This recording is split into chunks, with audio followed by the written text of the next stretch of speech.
guys, Rob from Cigar Federation here with you at IPCPR 2016, the General Cigar booth. We're in the Macanudo booth again, here with Gus again to talk about. We like to hang out with you, though. That's cool. That's the fun. I say again like it's a bad thing. Yeah. No, we want to talk about the Mao, but every year it seems like Macanudo has something really rare, really special, Exactly. with premium packaging. I mean, numbered boxes and all that, but you can tell us all about it. But the Mao is that edition this year. It is, exactly. And you know, it's interesting. For the past 3 years, you're right, we've introduced what we've called Macanudo Estate Reserve. And really what we wanted to do is utilize, rare tobaccos that had a really unique story. The last couple of years we've been utilizing Jamaican tobacco, again, really hearkening back to the roots of Macanudo in Jamaica. And so this year we wanted to do something a little bit different. Typically people talk about, not only Macanudo, but General Cigar in total around the vast library of tobaccos that we have. Well, in addition to that, we have a lot of seeds. And, it's interesting, as we look over the history of the brand, as you guys know, back in 1968, Macanudo was really kind of when it was started. And we are utilizing seeds from the 1960s for this year's edition of Macanudo Mao.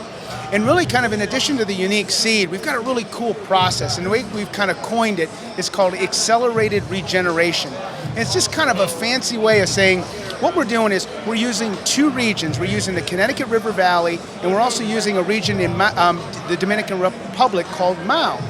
And what we're doing is we're taking an 8-year process and condensing it into 4 years. And we're able to do that by utilizing the alternating growing seasons between those two regions. So we take those seeds from the 1960s and plant them in the Connecticut River Valley, go ahead, harvest that product, and we take the best of that crop and we use those seeds and replant in the Mao region. We go ahead and we keep doing this process back and forth, transferring the seeds, packing up delicately and shipping them up. And so we have, it's great because we, condense 8 to 4 years. But what that allows us to be able to do is control a lot of aspects of the tobacco, from disease resistance, smokability, flavor, etc. And it's really cool. So then we go ahead and we take that Mao tobacco and we go ahead and complement it with some Nicaraguan as well as Colombian tobaccos that provide a little bit of strength, not too much, but just a little bit of strength with a little bit of sweetness with the Colombian tobacco. We blend those together, bind it in a nice San Andreas binder, and then wrap it in a beautiful U.S. Connecticut shade wrapper. And again, present it in this beautiful, wood box. Again, I think you've probably seen this in the past, the wood coffins. The one challenge is this, because as we kind of start with all this product and as we go through this regeneration process, the tobacco that's available through this, through the kind of the filtering of getting the best, is very limited. Yeah. So as a result, we only have 1,800 boxes of each front mark. We have 3 front marks. We've kept the sizes the same as in the past because we found that those are perfect. The other thing too is that kind of, what we talked about earlier, pricing is key. We've decided to keep our pricing the same as we have all 4 years. So we're not taking prices up every single year, which typically happens. We feel like we've got a great sweet spot in terms of price point, a great cigar that justifies a little bit higher price point within the Macanudo portfolio. And that's the thing about Macanudo in general, is that we have an offering for every taste profile and every price point within our portfolio. So you really don't have to go too far from home if you're a Macanudo smoker. The other thing too that's really cool is, obviously the presentation with the box is open. It's fantastic.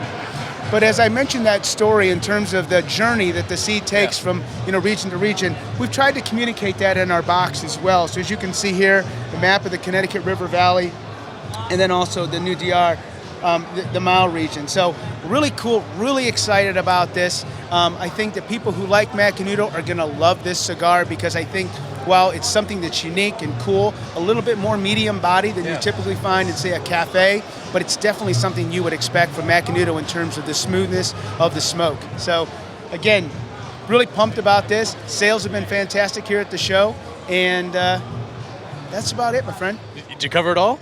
I hope so. You got it all in there. I said hi, and then you went over to went into everything.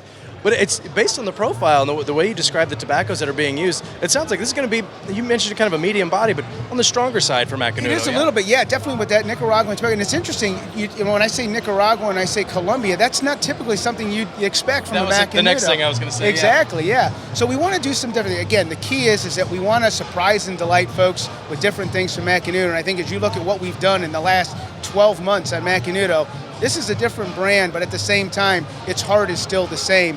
And Mao is no different. We want to surprise and delight folks with some cool things, but at the same time, know that people can, this is what I would expect from Macanudo. Yeah, and I feel like that's been kind of your process over the last few years, is taking the old school feel of Macanudo, for lack of a better term, and directing it more towards that modern palate. I mean, John and I have talked about this a lot with the Estate Jamaica from last year. Yeah. Fantastic cigar, but very, very different than anything that Macanudo has done before. So it's cool for, I mean, guys like us who are smoking the Nicaraguan stuff, and everybody likes that heavier profile, to see Macanudo going in that direction. So very, very cool. Yeah, we're very excited cool. about it. Yeah, absolutely. And guys, thanks for checking out all of our IPCPR coverage on cigarfederation.com.